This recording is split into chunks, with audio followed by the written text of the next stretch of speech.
বাড়ি থেকে বেরোয়ার সময় ভিডিওটা শুরু করতে পারি নাই। ওই সময় মন মানসিকতা ঠিকঠাক ছিল না, ঘরের পরিবেশ কেমন একটু আবেগঘন ছিল, যার কারণে ভিডিও করার মন মানসিকতা ছিল না। তাই গাড়ির ভিতর থেকে ভিডিওটা শুরু করছি। 300 ফিট দিয়ে যাওয়ার সময় ভাবলাম যে সবাই একসাথে এক ছবি তুলে নেই, কে কখন কোথায় থাকে বলা তো যায় না। এয়ারপোর্টে এসে পার্কিং স্লটে সবাই দাঁড়িয়ে কিছুক্ষণ আড্ডা দিই, তারপরে চলে আসি দোতলায়, যেদিক থেকে এয়ারপোর্টের ভিতরে ঢুকে। এয়ারপোর্টে ঢুকে আমি বোর্ডিং পাসটা নিয়ে নিই। আর এরই মধ্যে বন্ধু ইমতিয়াজের কল। ইমতিয়াজ বলল একটা স্ক্রিনশট নিয়ে নাও, তোমার বাইরের জীবনের যাত্রার সাথে আমিও কিছুটা থাকি। চেকিং শেষ করে কিছুক্ষণ ভিতরে ওয়েট করতেই দেখি ডাক চলে আসে, যাত্রী যারা যারা আছেন আমার সাথে আসুন। তারপর আমরা বেরিয়ে যাই রানওয়ের উদ্দেশ্যে।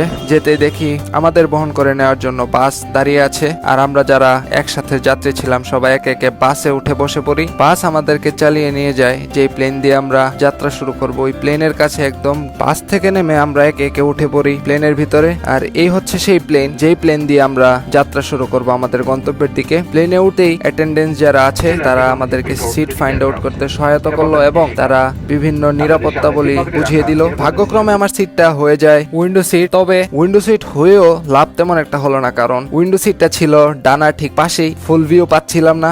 আর সেকেন্ড সমস্যাটা হচ্ছে উইন্ডোটা তেমন ক্লিয়ার না থাকায় ভালো ভিজিবিলিটি পাচ্ছিলাম না। জীবনে প্রথমবারের মতো প্লেন যাত্রার এক্সপিরিয়েন্সের শুরু দিকেই টের পাই যে প্লেন যখন তার পুরো দমে হাওয়ায় ভেসে যাওয়ার উপক্রম করছিল তখন কান দুইটা বন্ধ হয়ে যাচ্ছিল, মাথায় প্রচন্ড প্রেসার অনুভব করছিলাম। নিচের ভিউটা দেখে খুবই ভালো লাগছিল, প্রত্যেকটা লাইট আকাশে থাকা ছোট ছোট তারার মতো দেখাচ্ছিল উপর থেকে। রাত থেকে যখন ভোরের আলো মেঘের বুক চিরে পুরো আকাশ জুড়ে আলোকিত হয়ে বেরোতে শুরু করলো, তখন আমি দেখলাম জীবনের সবচেয়ে সুন্দর পরিবেশ, যা আমার আগে কখনোই দেখা হয় না। এটা দেখে আমার মনে হলো যে আজকের প্লেন যাত্রা সার্থক। প্লেনে বসে আকাশে মেঘ দেখার পাশাপাশি প্লেনের ইঞ্জিনের আওয়াজের শব্দ শুনতে শুনতে যখন বোর ফিল করছিলাম, তখনই মাথায় আসে এক কুবুদ্ধি। ভাবলাম যে প্লেনের স্পিডটা চেক করে দেখা যাক। সেই সাথে যেভাবে সেই কাজ, সাথে সাথে আমি মোবাইল থেকে জিপিএসটা অন করি এবং প্লেনের স্পিডটা চেক করতে শুরু করতেই দেখি প্লেন তো একদম ঘোড়ার গতিতে ছুটতেছে, 700-800 কিলোমিটার পার আওয়ার প্লেন চলতেছে। গুয়াংজু এয়ারপোর্টে ল্যান্ডিং এর সময় প্লেনের ঝাঁকিতে আমার ঘুম ভাঙে,